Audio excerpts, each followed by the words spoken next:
Bem-vindas e bem-vindos ao Volta ao Disco. Eu sou o Pedro e esse daqui é o Álbum Review, um quadro do podcast Volta ao Disco. Bom dia, boa tarde, boa noite. Mais uma vez eu sou o Pedro. E antes de começarmos falando sobre Pitty, eu quero te fazer um pequeno pedido. O pedido é para você me seguir nessa plataforma que você está me escutando.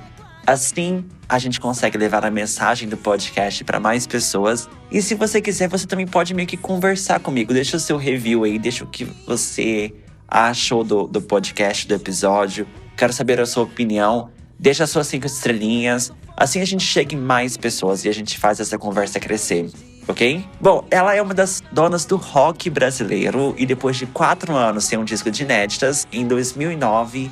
a Pitty voltou com um álbum que se chamava Chiaroscuro, que eu chamava ele assim, Chiaroscuro. Primeiramente, gente, vamos falar um pouco sobre o título do álbum. Gente, eu antes falava Chiaroscuro, eu sem entender, mas fazendo a minha pesquisa, eu entendi que é chiaroscuro, e que é uma expressão que vem do italiano, não é? Então, na verdade, fazendo uma pesquisa sobre isso, eu entendi que chiaroscuro é uma técnica de pintura do Leonardo da Vinci que fazia um contraste entre a luz e a sombra nas pinturas. Então, essa representação a gente tem no álbum. O álbum meio que coloca um contraste entre a sombra do rock e a luz dos outros ritmos, como soul, tango e a música erudita, que ela mistura aí no chiaroscuro. E digo mais.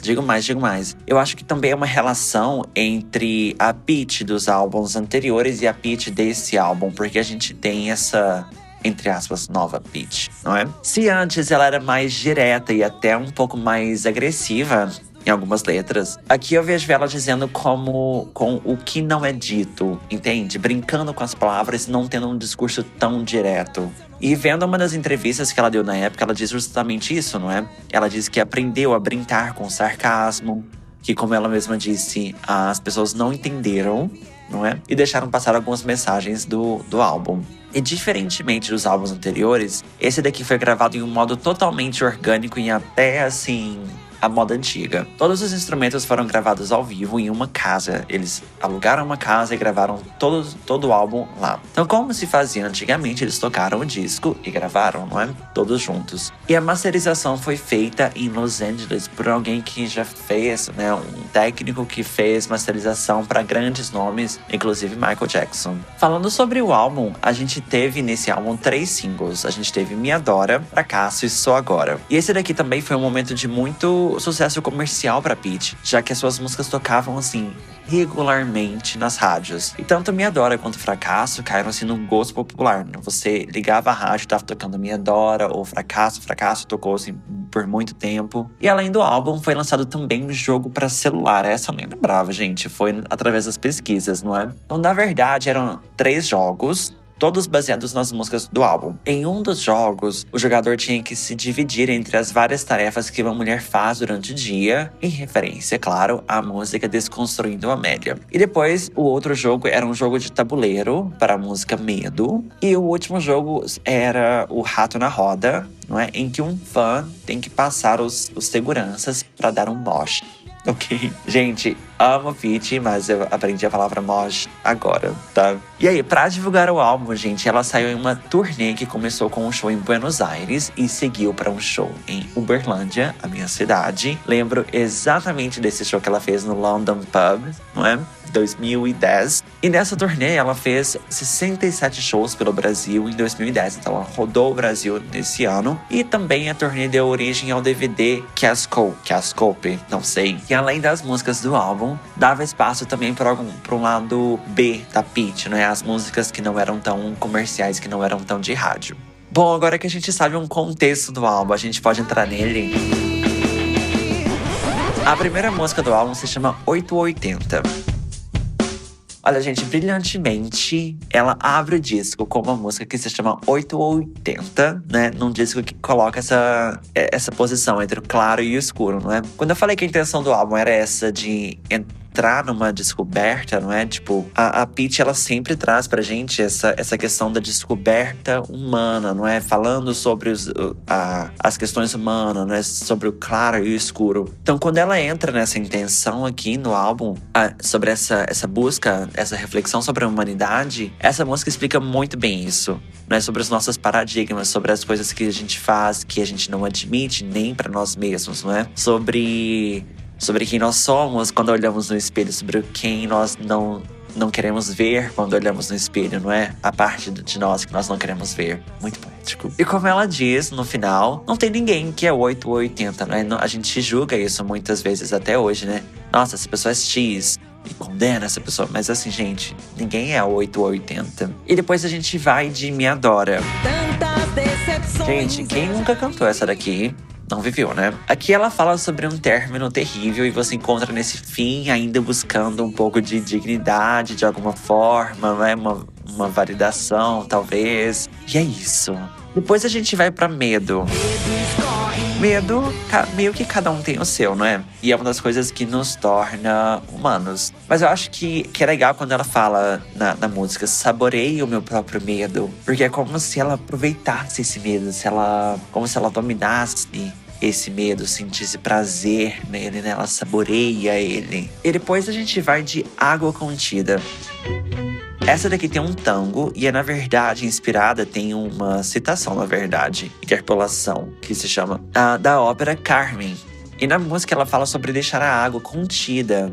Seria essa água contida as lágrimas. Deixar essa água contida rolar, né? E eu acho interessante esse uso de Carmen, porque o tema de Carmen se chama, a música, não é? Que ela usa, que é a música famosa da ópera Carmen, se chama, traduzindo para o português, O Amor é um Pássaro Rebelde. E é justamente isso. As duas falam sobre coisas que tentamos conter, que no final se rebelam e vão, não é? O amor, o pássaro rebelde, e também a água. A gente consegue segurar a água até um certo ponto. E é justamente por isso que no refrão ela quebra um pouco a ópera, né? A gente tem a ópera nos versos e no refrão ela quebra isso com o rock. Por quê? Porque esse é o momento em que você não consegue mais segurar a água, não é? Incrível, gente. Incrível, incrível, incrível. E depois a gente vai de Só Agora.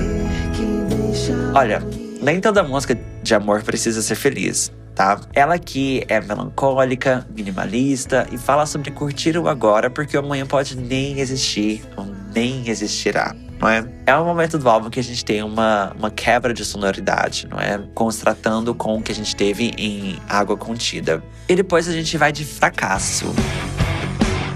Olha, se estamos vivendo em algum momento, fracassamos, não é? Qual que é aquela frase? Penso, logo existo, vivo, logo fracasso, não é? É isso aí, galera. Eu amo que ela traz a outra face da moeda, não é? Não é o sucesso que me subiu a cabeça, mas é o fracasso que me subiu a cabeça, não é? E eu amo que durante a música ela faz essas contraposições entre pontos diferentes. E eu acho genial essa música. Depois a gente vai de Desconstruindo Amélia.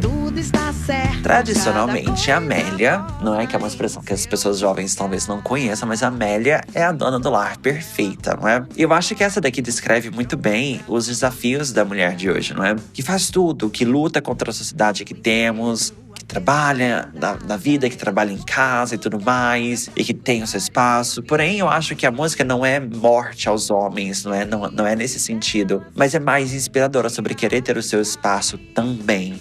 Não é? E ela ainda diz, ela não quer ser o outro, ela quer ser o também, não é? Então eu acho isso muito incrível e é um primeiro passo, não é? Quando a gente pensa nessas questões. Enfim. Bom, e depois a gente vai de Rato na Roda. Eu amo a Pitty. E eu amo quando ela traz essas reflexões e críticas. Exatamente assim como somos colocados, né? Como ratos na roda. Sempre produzindo, sempre fazendo, na esperança de chegar a algum lugar. E no final, a gente não chega a um lugar, porque não tem fim. A gente tá correndo numa roda, não é? Não é louco a gente pensar isso? Que a gente pensa, nossa, que eu vou trabalhar minha vida inteira, que eu vou chegar lá. Mas você tá numa roda, porque você trabalha muito hoje, você vai receber e o ciclo continua, não é? Então, o ciclo é construído para que você não chegue, mas que você continue na roda, entende? Gente, é muito louco, não é? É a roda viva. Enfim. Depois a gente vai de Trapézio. Essa daqui é bem interessante porque é uma música sem refrão e que conta a história de um sonho e a manhã seguinte, não é? É meio que sobre refletir sobre o ontem e o hoje. E o trapézio que ficou no ar é sobre a ousadia que tínhamos e anos depois estamos nós com aquela vergonha, não é? E limitações de uma ressaca moral. Então é como se você olhasse para trás para uma noite anterior, né? E você acorda de manhã e você faz uma reflexão. Depois a gente vai de A Sombra. Com certeza, essa daqui é uma das minhas favoritas e também é a mais introspectiva do álbum. Ela fala sobre olhar pra si mesmo, olhar para aquilo que você sempre tem com você, não é? Em você. E muitas vezes nós não aceitamos. A gente às vezes não olha pra nossa sombra, não é? Mas é algo que tá sempre com a gente. A sombra, claro que é metaforicamente, mas que fala sobre todo aquele lado seu que você não quer ver, não é? A gente não olha pra nossa sombra, a gente não olha pra aquilo que para aquilo que tá atrás de nós ou pra aquilo que faz parte de nós e a gente finge que não existe, não é? E pra terminar o álbum, a gente termina com Todos Estão Mudos. Né? Para terminar o disco, a Pitty nos traz um hino que grita para as pessoas: vocês estão mudas, não é? Essa daqui fala sobre o estado de inércia em que a gente está, onde a gente não diz nada, não é? Onde a gente vê as coisas acontecendo e a gente faz a bicha muda, onde tudo é proibido e todo mundo simplesmente aceita as coisas calado, não é? A gente fala que ela também fala sobre essa questão do correto, não é? O não errar, o se conformar também com as coisas. Então a gente termina o álbum com Todos Estão Mudos e Silêncio. Bom. Antes de falar sobre esse álbum, eu escutei o nosso episódio sobre o Admirável Chip Novo. Se você não escutou, vai lá escutar, que tá muito bom. E depois de gravar esse daqui, né? Gravando esse daqui, eu posso dizer assim, que os episódios sobre a Pitty, eles são totalmente diferentes do que geralmente faço, não é? Se você escuta o podcast, você escuta os outros episódios, esse daqui tem um tomzinho diferente. Obviamente, isso se deve à capacidade da Pitty de pensar sobre a humanidade, sobre o que ela coloca nas letras dela, não é? Então eu comentei que isso traz até um pouco das minhas aulas de literatura, né? Pra quem não sabe, eu cursei letras.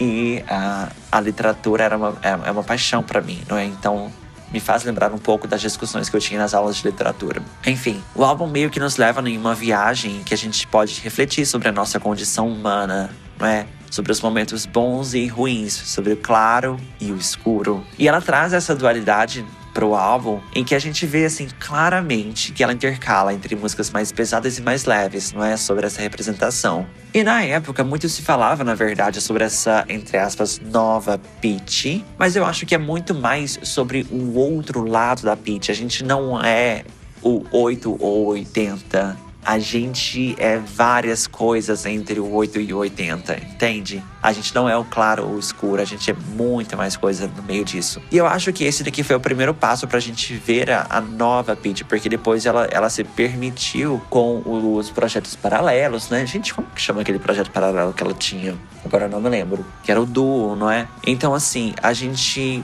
pôde, ela conseguiu se abrir mais a partir desse álbum, na minha opinião. Ok? E a minha nota pro disco da Pitty, o Chiaroscuro, é um 10 de 10.